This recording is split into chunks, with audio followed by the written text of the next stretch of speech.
श्री गणेशाय नमः। श्री गुरुभ्यो नमः। श्री सरस्वते नमः। ओम नमो भगवते वासुदेवाय। श्री कृष्ण शरणम मम। भागवत जी की कथा की इस श्रृंखला में प्रथम स्कंद के 10वें अध्याय से लेकर 15वें अध्याय तक की कथा है। इसमें मुख्य विषय भगवान का, श्री कृष्ण का हस्तिनापुर से द्वारिका जाना, द्वारिका में उनका स्वागत होना, परीक्षित का जन्म होना, विदुर जी का आना, धृतराष्ट्र और गंधारी को मोक्ष दिलाना,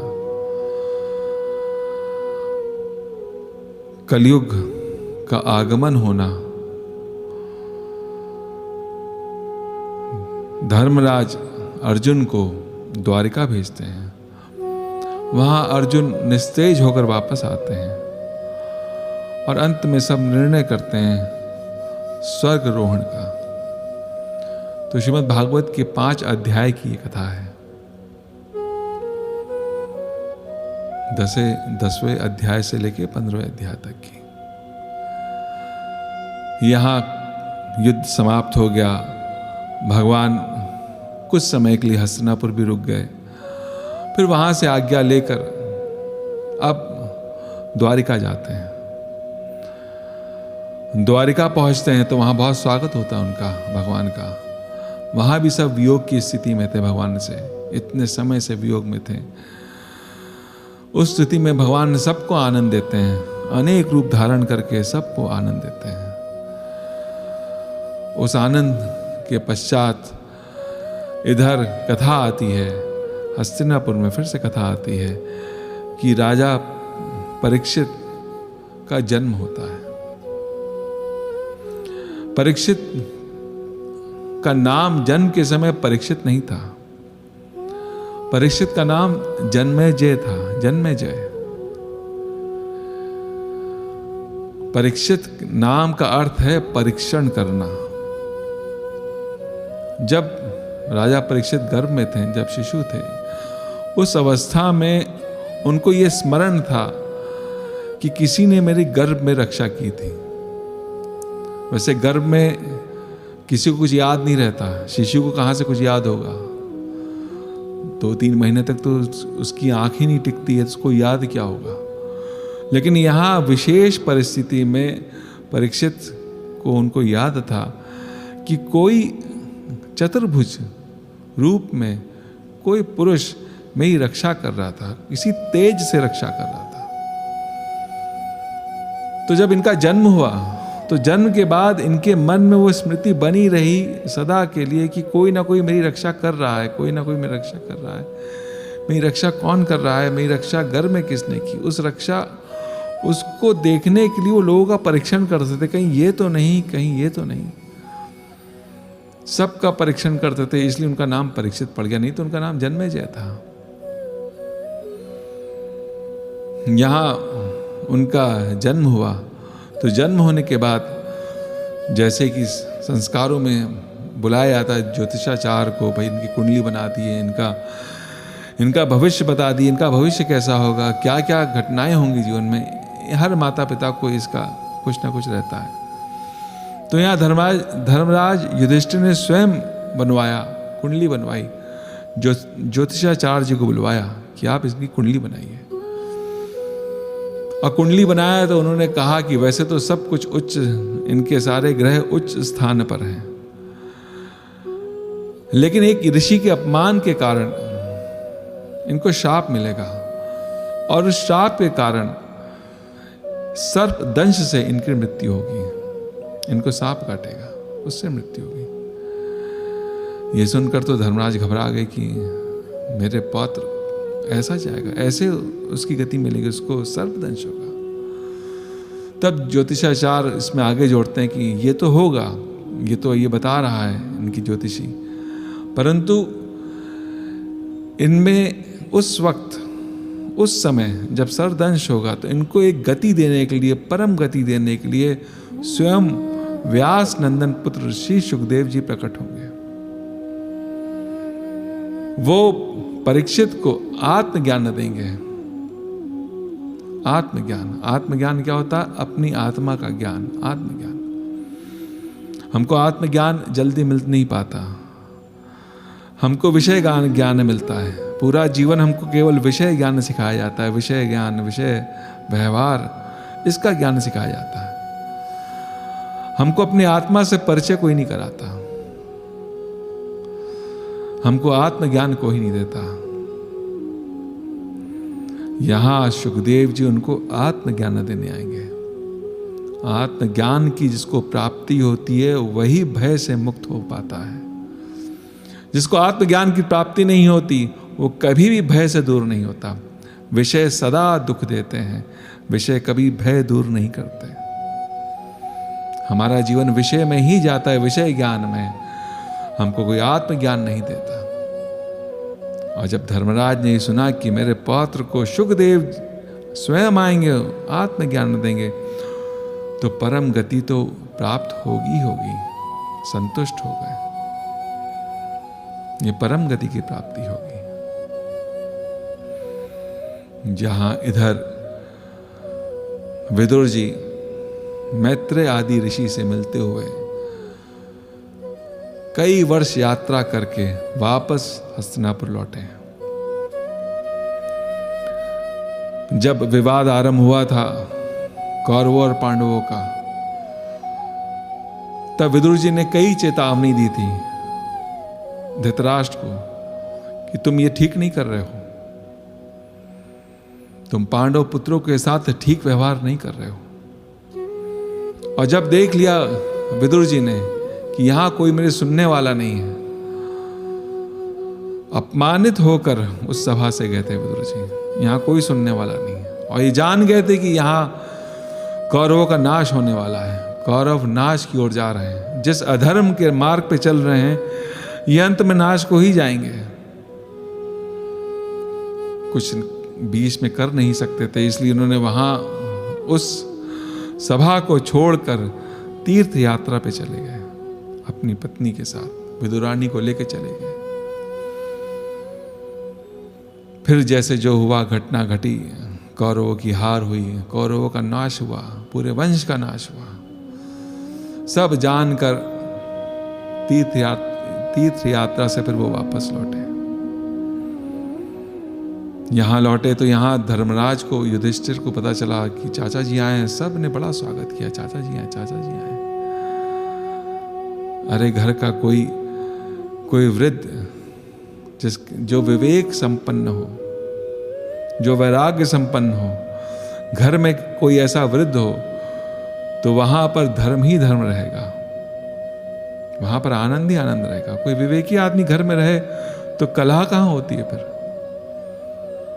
कोई अनुभवी रहे तो बड़े से बड़े कठिन परिस्थितियों को भी पार करा देता है, कोई अनुभवी रहे तो धर्मराज ने तो यहां बहुत स्वागत किया। विदुर चाचा आए हैं, विदुर चाचा आए हैं। इनके ज्ञान का तो लोहा है, इनके अनुभव का तो लोहा है। विदुर नीति भी बनी थी। विदुर जी धर्म मर्मज्ञ हैं, लेकिन इस बार ये यहां पर मंत्री पद के लिए नहीं आए। इस बार इस अपेक्षा से नहीं आए कि यहां मैं वापस राज में मंत्री पद लेकर राज संभालू, इस अपेक्षा से नहीं आए लौटे। वो इस अपेक्षा से आए हैं कि मैं अपने भाई धृतराष्ट्र को यहां से ले चलूं, इसको यहां से ले चलूं। इसके सर पर काल मंडरा रहा है, लेकिन इसका मोह नहीं जा रहा है। ये मोह से भी बंधा हुआ है, इसके सर पर काल मंडरा रहा है। स्वागत करते हैं, धृतराष्ट्र भी स्वागत करते हैं। विदुर प्रणाम करता है, धृतराष्ट्र बड़े भैया गांधारी को प्रणाम करता है। फिर कुछ समय बाद एकांत में देखकर एक रात्रि को वे उनके कक्ष में जाते हैं, धृतराष्ट्र के कक्ष में। धृतराष्ट्र को नींद नहीं आ रही थी। जीवन भर जो बहुत पाप करता है उसको नींद कहां से आएगी। जीवन भर जिसने कोई अच्छे काम ना किए उसको नींद कहां से आएगी। जो पुण्य करता है वो आराम से सोता है, जो पाप करता है उसको नींद नहीं आती। जो पुण्य करता है, जो हरि नाम लेता है, उसको नींद बड़ी गहरी आती है। जो जीवन भर जिसने कोई ऐसे कर्म ना किए हो, उसको कौन सी नींद आएगी, कैसी नींद आएगी? क्यों भैया नींद नहीं आ रही? विदुर जी कहते हैं, अरे आओ धृतराष्ट्र, आओ विदुर आओ। भैया बड़े विष के लड्डू दिए थे तुमने भीम को, आज यहां उसी के टुकड़ों पे पड़े हुए हो, पल रहे हो। लाक्षागृह में जलाने का पूरा प्रयास किया था इनको, उनके पिंडदान भी कर दिए थे। आज वहां बड़ी आशा से रह रहे हो। मति भ्रष्ट हो गई है, मोह जा नहीं रहा है। अरे क्या करूं विदुर, ये मेरे भतीजे मेरी बड़ी सेवा करते हैं, मुझसे बहुत प्रेम करते हैं, मैं कहां जाऊं, मैं कहां जाऊं? और मेरे नेत्र भी नहीं है, मुझे दिखता भी नहीं है, अब मैं कहां जाऊं? विदुर जी कहते हैं, भैया आपके ऊपर काल मंडरा रहा है, अभी भी मोह का त्याग करो। यहां पड़े क्यों हो? क्या सोच रहे हो कल ये लोग सन्यास लेंगे और मुझको राज्य दे के जाएंगे? अभी भी इस मोह में पड़े हो, अभी भी इस आशा में पड़े हो। भैया मोह का त्याग करो। अरे कहां जाऊं विदुर, कहां जाऊं? चलो हमारे साथ, मैं ले चलता हूं। ये ऐसे तुम्हें जाने नहीं देंगे। धर्मराज धर्म का ध्वजा है, ये जाने नहीं देगा अभी आपको। रात्रि में अकेले में चलिएगा, मैं आपको लेके चलूंगा, बहुत समय नहीं है। हरि का नाम लीजिए, अपनी गति को सुधारिए। और एक आध दिन के बाद विदुर जी रात्रि को अकेले अपने साथ धृतराष्ट्र और गंधारी को लेकर चले जाते हैं सप्तश्रुत। यहां दूसरे दिन प्रातःकाल धर्मराज उठते हैं तो उनको समाचार मिलता है कि तीनों है ही नहीं। विदुर जी चले गए, धृतराष्ट्र चले गए, गंधारी चली गई, सब चले गए यहां से। अब धर्मराज को तो शोक हो जाता है, मेरे कारण से गए, मैंने इनके पुत्रों को मार दिया मेरे कारण से। जो धार्मिक होता है वो अपने ऊपर ही सब दोष ले लेता है, जो अधर्मी होता है वह दूसरे को दोष देता है। धार्मिक हमेशा अपने पर लेगा कि नहीं मेरे कारण आप दुखी हैं, मेरे कारण से हो रहा है कुछ, अब मेरे कारण। लेकिन जो अधर्मी है वो तो सदा दोष दूसरे को, तेरे कारण से ही हो रहा है, तेरे कारण से हो रहा है। तो धर्मराज कह रहे नहीं, मैं अन्न जल नहीं लूंगा जब तक मेरे चाचा, पता नहीं उनका पता लगाओ, चाचा कहाँ गए, ताऊ कहाँ गए, मेरे पता लगाओ उनका, मैं अन्न जल का त्याग करूंगा। बहुत दुखी हो रहे हैं यहां धर्मराज। संत दुखी होता है तो संत ही आता है, संत का दुख संत दुख दूर कर सकता है, विषय दूर नहीं कर सकता। धर्मराज संत है। नारद जी मिलने आए यहां पर। नारद जी कहते हैं तुम अब अपनी चिंता करो धर्मराज, वो तो गए विदुर जी के साथ, उन दोनों का तो मोक्ष होगा। आज से 5वें दिन वो दोनों अपना देह का त्याग करेंगे। धृतराष्ट्र गंधारी दोनों अपने देह का त्याग करेंगे। तुम अपना सोचो, 6 माह के बाद कलयुग आने वाला है, तुम उसका सोचो। इतना कहकर नारद जी चले गए। अब धर्मराज ने यहां धर्म कर्म और बढ़ा दिया, यज्ञ आदि और बढ़ा दिया। जो जो हो सकता था वो कर्म करना आरंभ कर दिए, धर्म के कर्म आरंभ कर दिए पूरी गति से। लेकिन एक शंका के साथ उन्होंने अर्जुन को कहा, अर्जुन तुम द्वारिका चले जाओ, जरा देख के आओ श्री कृष्ण अब क्या करना चाहते हैं, द्वारिकाधीश अब क्या करना चाहते हैं, तुम जाओ यहां से, उनके बारे में पता करो। इधर 7 महीने बीत गए, 7 महीने बीत गए, अर्जुन वापस नहीं आए। और यहां कलयुग के लक्षण दिखने लगे। धर्मराज को कलयुग के लक्षण दिखने लगे। यहां माता पिता झगड़ा करने लगे। कलयुग के सब लक्षण है। माता पिता झगड़ा कर रहे हैं, भाई भाई झगड़ा कर रहे हैं, संपत्ति विवाद हो रहा है, पति पत्नी झगड़ा कर रहे हैं, पड़ोसी पड़ोसी का नहीं हो गया, नहीं रहा। यही सब तो कलयुग के लक्षण है। कोई किसी का नहीं। कलयुग में अपने मन से पूछना यहां कौन किसका है, तो समझ में आ गया यहां कोई किसी का नहीं। ये कलयुग का लक्षण है। कोई किसी का नहीं। यहां पर सब अपने अपने स्वार्थ से जुड़े हैं, जो है भी तो स्वार्थ से। इसलिए कलयुग में संबंध दुखदाई होते हैं। जहां स्वार्थ के संबंध है वो दुखदाई होगा ही होगा। जहां निस्वार्थ संबंध है वो आनंदमयी है, वो आनंद देता है। कलयुग के संबंध स्वार्थ संबंध है, निस्वार्थ संबंध यहां किसी के नहीं होते। सब किसी ना किसी स्वार्थ से जुड़े हुए हैं। ये कलयुग का लक्षण है। कलयुग का एक और अर्थ है कला। जहां पर कला है वहीं पर कली है। जहां कला है वहां कलयुग है। कला कहां होती है? जहां धर्म नहीं है। जहां धर्म नहीं है वहीं कला होगा। जहां धर्म आ जाएगा वहां धैर्य आ जाएगा। जहां धर्म होगा वहां समर्पण हो जाएगा।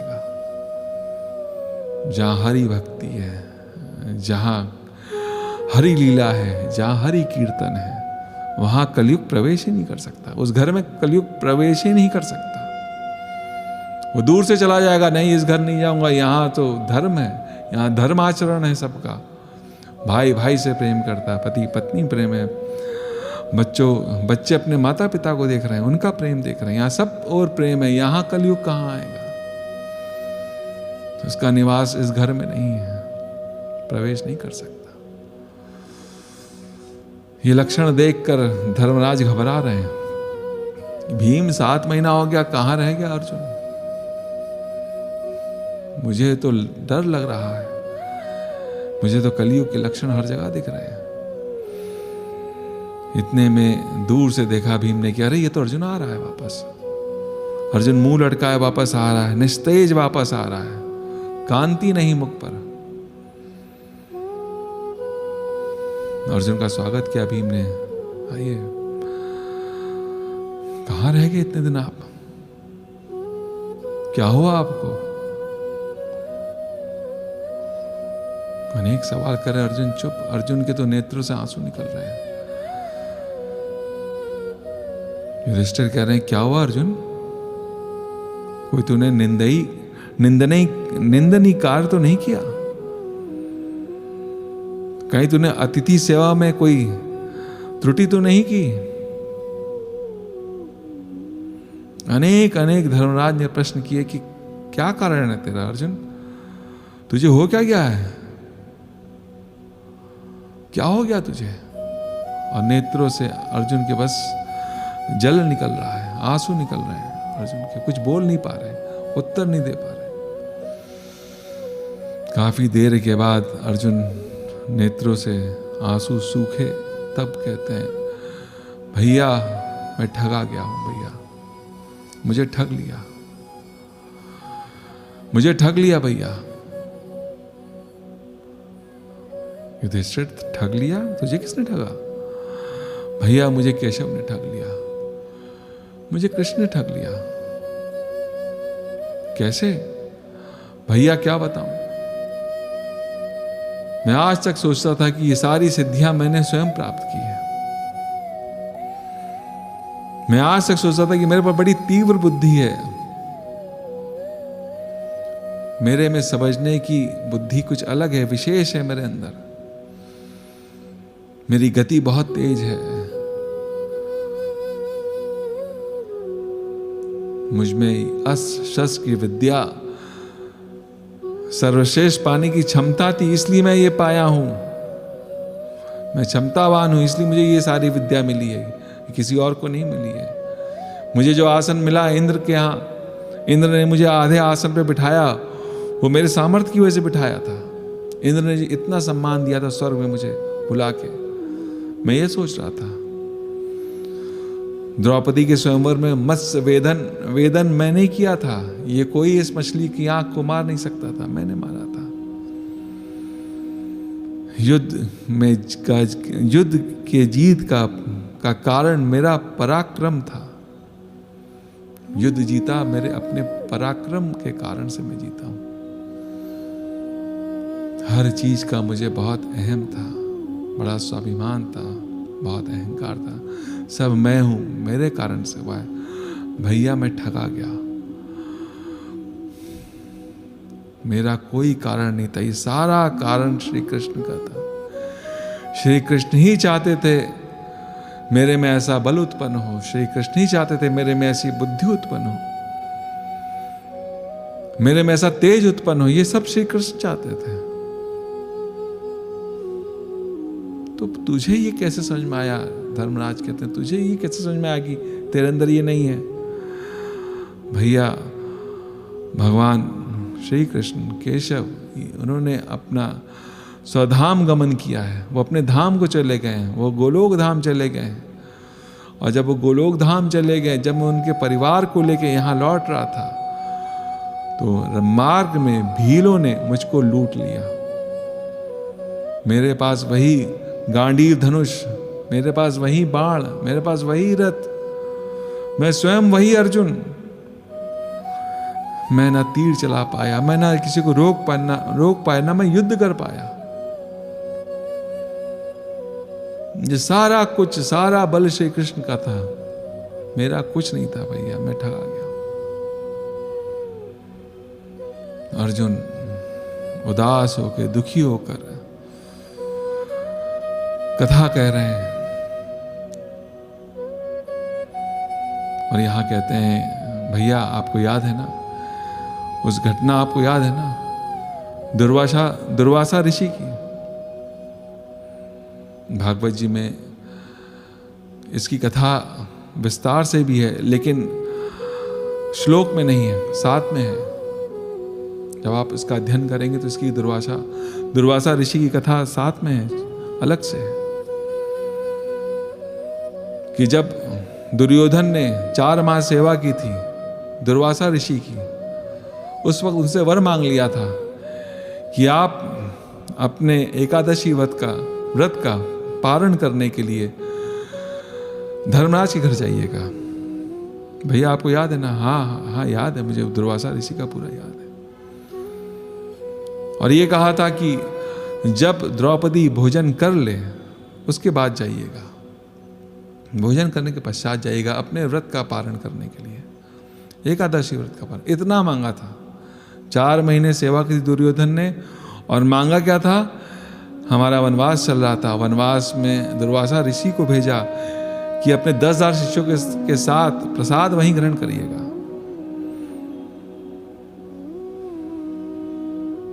और यहां पर दुर्वासा ऋषि आए, आपने उनका स्वागत किया। आपको पता था कि द्रौपदी यहां भोजन कर चुकी है, द्रौपदी उस अक्षय पात्र को धो चुकी जो सूर्य नारायण से प्राप्त हुआ था। फिर भी आपने स्वागत किया दुर्वासा ऋषि का। आप जानते थे कि क्रोधी प्रवृत्ति के हैं, और ये शाप देने में इनको कोई देर नहीं लगती, और इनका शाप लगता भी है, इनका वरदान भी लगता है, इनका शाप भी लगता है। फिर भी आपने स्वागत किया। और यहां द्रौपदी को पता चला तो दुख से कातर हो गई कि ये आपने क्या कह दिया? कहां से 10,000 ऋषियों की मैं व्यवस्था करूंगी? इनके भोजन की व्यवस्था कहां से करूंगी? तब दुख से कातर होकर द्रौपदी ने श्री कृष्ण को पुकारा, आर्त भाव से। आर्त मतलब दुखी भाव से पुकार की। भगवान को पुकारा जाता है, किसी भी भाव से पुकारा जाता है। कीर्तन में हम पुकारते ही तो हैं श्री कृष्ण को, भाव उत्पन्न होता है। कथा में पुकारी तो रहे श्री कृष्ण को, भाव उत्पन्न होता है। और जब आप एकांत में होइए तो भी अगर आप पुकार लगाइए एकांत में, अंतर्ध्वनि के साथ, आर्त भाव से, उस भाव से उस भाव से, उस नाद से, अंतर्नाद से वो आपकी ध्वनि श्री कृष्ण तक पहुंचती है। कभी इसका आप प्रयोग करके देखिएगा, बैठिएगा, ध्यान में बैठिएगा और बहुत अंतर्नाद करिएगा। उस अंतर्नाद की ध्वनि आपके अंदर जाएगी। उस नाद को कोई सुनने वाला वहां बैठा है, आपको इसका अनुभव होगा। इसको करके देखिएगा। लेकिन वो पुकार होनी चाहिए, वो मन बुद्धि की पुकार होनी चाहिए। वहां तक पुकार पहुंचती है तो श्री कृष्ण जागृत हो जाते हैं। श्री कृष्ण सब में है, भगवान सब में है, बस उनको जागृत करना है। कण कण में भगवान है, उसको जागृत करना है। जो जागृत कर लेते हैं वो सिद्ध हो जाते हैं। जो जागृत नहीं करते, हम जैसे आप विषयी लोग ही रह जाते हैं। जीवन इसी में चला जाता है, फिर 84 लाख योनियां और आगे आती हैं। ये मानव देह मिला है, ये मानव देह श्री कृष्ण को जागृत करने को मिला, अपने इष्ट को जागृत करने को मिला है। सुषुप्ति अवस्था में है, हमारी पुकार नहीं जाती, इसलिए कोई जवाब भी नहीं आता वहां से। ऐसी पुकार जाए तो वहां से उत्तर भी आ जाएगा। द्रौपदी को उत्तर आ गया।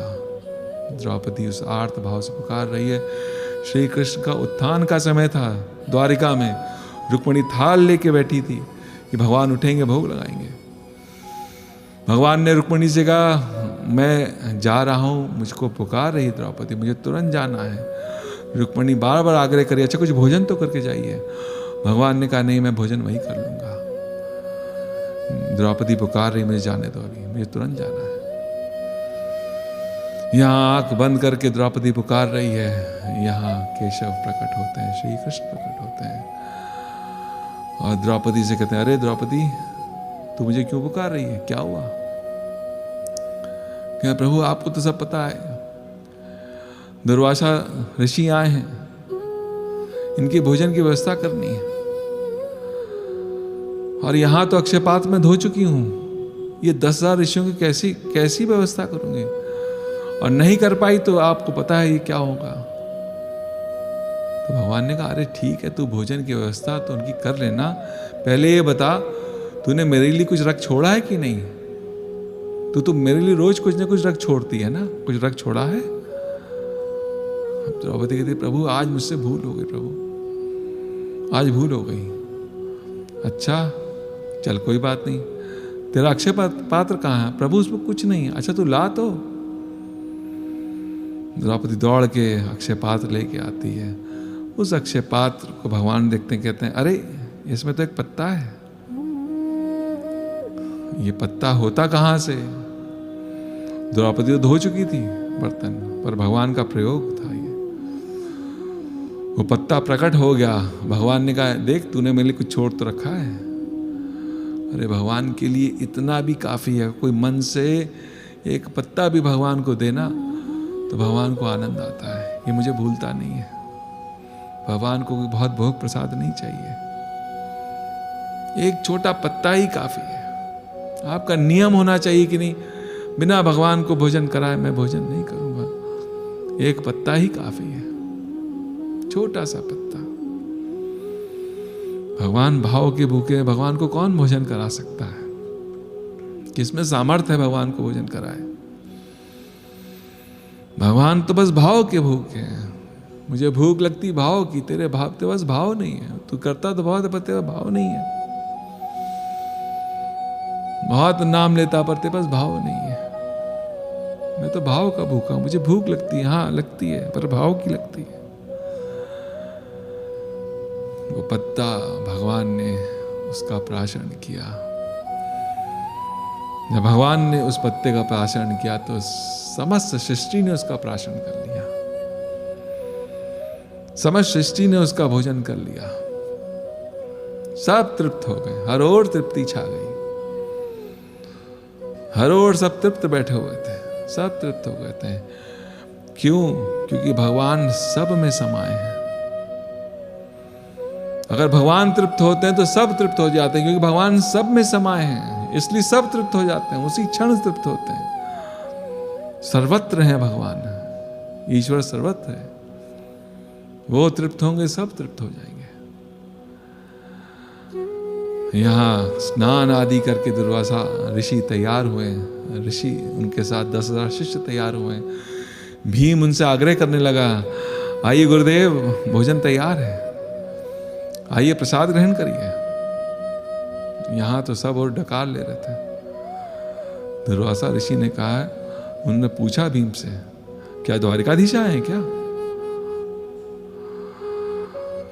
हाँ गुरुदेव, द्वारिकाधीश आए हैं, वो तो द्रौपदी के पास बैठे हैं। वो आज कह रहे थे द्रौपदी से कि मैं अपने गुरु को भोजन कराऊंगा, मैं भोजन कराऊंगा। दुर्वासा ऋषि कहते हैं, मैं उनका गुरु? अरे वो मेरे गुरु के भी गुरु हैं, मैं कहां से उनका गुरु? दुर्वासा ऋषि इतने प्रसन्न हुए। सेवा तो दुर्योधन ने की थी, लेकिन भाव क्या था? दुर्भावना से सेवा की थी। फल उल्टा मिलता है। सेवा अगर दुर्भावना से करोगे तो फल भी उल्टा मिलेगा। सेवा अगर शुद्ध भावना से करोगे तो उसका फल भी वैसा मिलेगा। यहां दुर्भावना से सेवा की थी दुर्योधन ने, तो यहां दुर्वासा ऋषि कहते हैं, जाओ पांडवों, तुम लोग का कल्याण होगा, तुम्हारा धर्म आचरण, तुम्हारा सब देखकर तुम सबका कल्याण होगा और तुमको युद्ध में विजय की भी प्राप्ति होगी। बताइए, सेवा किसी ने की, फल किसी को मिला। पूरी कथा सुनाते हुए अर्जुन कह रहे हैं, भैया ये भी श्री कृष्ण के कारण था, ये भी कारण श्री कृष्ण थे। सारा बल सब कुछ श्री कृष्ण का था। हर पग पर उन्होंने हमारी रक्षा की। प्रभु ने हर जगह हमारी रक्षा की। जब यहां धर्मराज ने सुना, पूरी कथा सुनी कि भगवान स्वधाम गमन कर चुके हैं, तब सब भाइयों ने निर्णय किया कि अब हम भी राज्य देकर परीक्षित को, अब हम भी स्वर्गारोहण करेंगे, अब हम भी इसका त्याग करें, हम भी संन्यास लेंगे। पांचों भाई संन्यास लेने की तैयारी करने लगे। कुंती ने तो वहीं पर श्री कृष्ण के स्वधाम गमन सुनकर वहीं पर अपने प्राणों का त्याग किया और परीक्षित को राज्य देकर राज्य अभिषेक करके पांचों भाई और द्रौपदी उत्तर की दिशा में स्वर्गारोहण के मार्ग पे चल दिए। रास्ते में वहां भगवान शंकर के केदारनाथ में दर्शन हुए और उसके आगे स्वर्गारोहण की यात्रा की। केदारनाथ में आज भी शिलापट में पांडवों के चित्र बने हुए हैं, खुदे हुए हैं, अंकित हैं उसमें। जो केदारनाथ गए वहां उस मंदिर में, महादेव के मंदिर में, केदारनाथ के मंदिर में चारों ओर पांडवों के ही चित्र अंकित हैं उसमें। इसी के साथ भागवत जी का 15वां अध्याय समाप्त होता है। इस कथा को यहीं विराम देते हैं, फिर आगे कथा को लेकर चलेंगे। तब तक 3 बार श्री हरे नमः का मंत्र का जाप कर लें। कहीं मुझसे बोलने में कोई त्रुटि हो जाए, कहीं आपसे सुनने में त्रुटि हो जाए, तो ये महामंत्र है। हो सकती है कहीं ना कहीं गलती, ये महामंत्र है, इसको दूर करेगा। श्री हरे नमः, श्री हरे नमः, श्री हरे नमः।